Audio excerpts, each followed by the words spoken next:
From Secoma Lanes, we're here for the season opening event in the 19th season of JBT competition. It's the Pac Northwest starting things off again.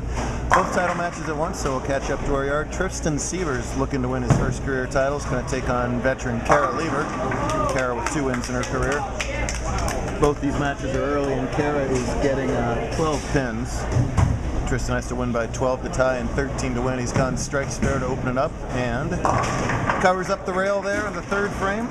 Tristan a 2-hander top seed, as well as our scratch division top seed, 14-year-old Johnny Leggett, making the move from handicap to scratch, and successfully so, leading a scratch tournament in his first event. That's amazing. Taking on Crevier, who's opened with the front 3. Johnny went spare double. Been pretty good scores all day, and they seem to continue here in the title match, as neither bowler has a scratch title. Make it 4 in a row for Kyler to open things up. He's got a couple second place finishes, would love to break through with that title. Double points on the line today, and just a statement for whichever one of these wins. Johnny looking to become one of our youngest scratch winners ever. Stephen Gaucine, our youngest ever, at 12. A couple 13-year-olds, Tez, I think, won at 13. And his crowd calls for it to shim all that ball speed. Shim indeed, and remains 10 behind. We got a 300 to 290 scenario brewing here. Johnny, the top seed at plus 236 for 8 games, took over with a 277 game 5 and didn't look back from there. Showing absolutely no rookie jitters. Been impressive all the way. And this is the wave of the future, folks. They stand up there and put 2 fingers in the ball and just rip the cover off it.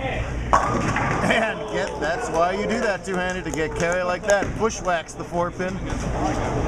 Kyler and Johnny and 3rd place finisher Brandon Jensen all know each other really well, hang out at the same bowling centers up in Northern Oregon. So it's been a grudge match, semifinal and final.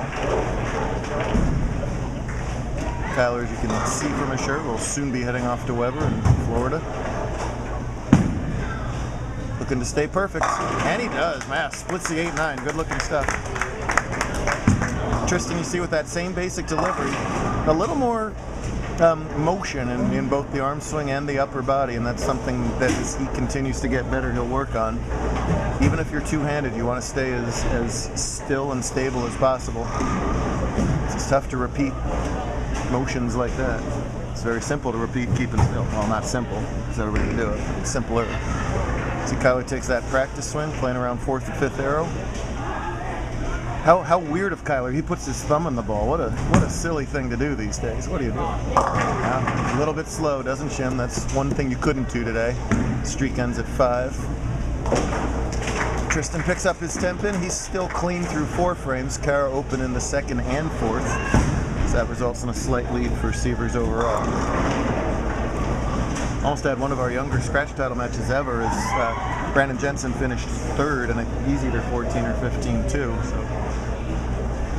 Kyler not exactly an old man either, as bowlers up to age 22 can play with us. And here we have 2 14-year-olds finishing 1st or 2nd and 3rd. Any age, any average. We say it over and over and over again, and the bowlers prove it to be true. Got to avoid the chop, which he does. Tristan's got a tricky little bucket to shoot at here, which he converts. Nicely done. Stay clean through 5. Lots of changing as the guard, as there always is in these season opening tournaments. Johnny, obviously the biggest exclamation point. Brandon, very impressive today. Some other newcomers that made the cut today. Yeah, I had a whole list of them sitting back behind me. Oh! And he doesn't trip the 4 that time. Let's see if the machine's going to pick it up as the 5-pin. Nice. He moved it far enough for it to pick it up. We've seen that a lot today, and these are brand new pins, folks. I think they put them in right before the regional, so the bottoms are flatter than pins that have a lot of wear and tear on them, and that contributes to what we saw today. It was a lot of pins skidding over. Look out, and he almost skids over the foul line, but stays there. Survives, converts the 2.5 pin, and keeps himself around. Lieber struck in her last shot, would love to double here, and she does. Big double for Kara. Kara won once last season in Nob Hill for her 2nd career title. Has herself right in the middle of things over there in that match. Johnny and Kyler sort of playing near each other, but Johnny with a lot more ball speed, so he's going to be a little bit more angular here. And just crunching racks. Does not look 14, does not look like a first-time scratch bowler.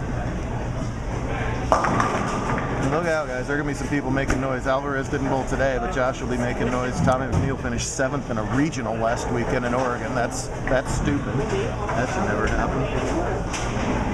A lot of talent, but not a lot of age. For all the noise Johnny's making, Kyler's in the lead in this match, and he's letting people know as he's bowling the best I've ever seen him bowl too. Pretty playable today, but these guys are still making shots. Cut was +9 in scratch, so just over a 200 average, and way up there in handicap, +54 or something like that.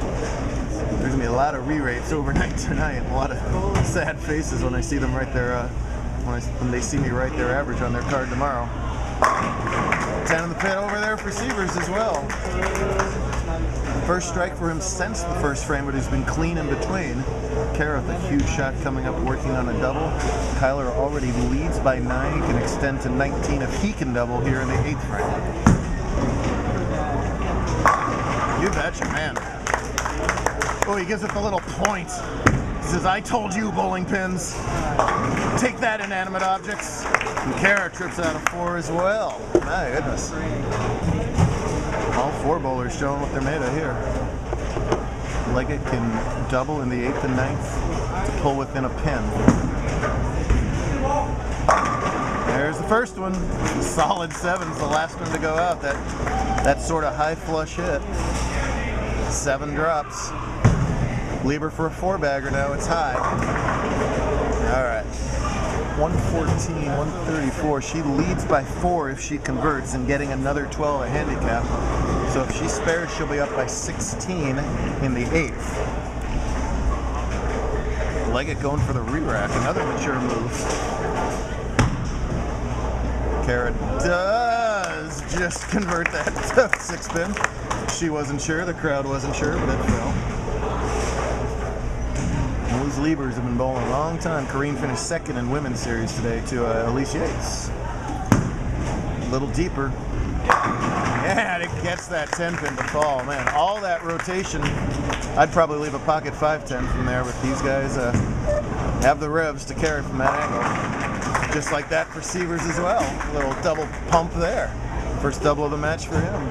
Good stuff, my goodness. We're not even going to take a break. We're going straight through. All the way to the end here.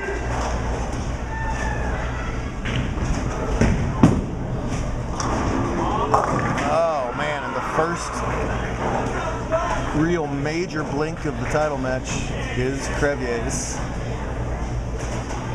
So he'll now be trailing heading into the 10th, even if he makes that spare, and that's a tricky spare to have to shoot when you haven't really been in that zone very often. Wow, hard to believe there's a 5-pin up with all that pin action, but there is for Tristan. Tough spare, hard and straight. Oh no! These guys are so zoned into the 1-3 pocket that it's tough to go to a different zone on the lane, and he is now in huge trouble. 213 through 9. Leggett with 9 spare strike in the 10th 4. Get that graphic off. How was that? 248, right? So Tyler has to double here in the 10th to force Leggett to mark. That's the scenario. Kara now up in her 9th. Spare working. Kyler all over that shot, but it's stuck. I couldn't get Kyler out of the way no matter what I did. Must strike twice to have any chance. It's hard to say when you got 213 in the 9th. That's the deal. And the ring in 10 is going to end up, and 14-year-old Johnny Leggett is going to go 1 for 1 in his career in scratch titles. Oregon can't believe it over there in the corner. Here's Kara in her 10th. Oh no. She leaves the absolute hardest spare in bowling, 7-10 included. That stupid 310. I hate 310s. I can't make them.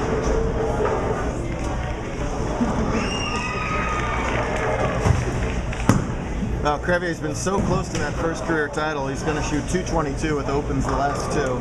It's an excellent effort, but man, did Johnny come to play today. Oh, and Kara misses that 310. That gives her 182 on the scoreboard. Remember, she's getting 12 more, so that's essentially 194. For Tristan to win, it's going to be a spare and a good count. Oh, why not roll it? It has been this young man's day. Unbelievable. Tristan must mark to win his first career title. This will be Johnny's fourth, but first scratch.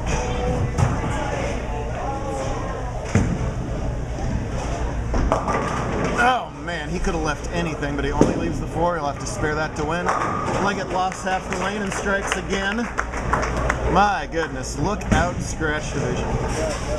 Sievers up very quickly at the spare. The pins haven't even been reset yet. Has to have it. And he gets it. My goodness. He's 5, I believe. Forget you, Cleveland Browns. We got Johnny bowling on this tour. Look out. Great stuff. Oregon dominates today. Daniel Hansen plus Oregon really in the finals. Sievers needs, I believe, 5. Maybe a few more than that. Oh, look out. That's 7. 195. I think he just got himself a 1-pin win.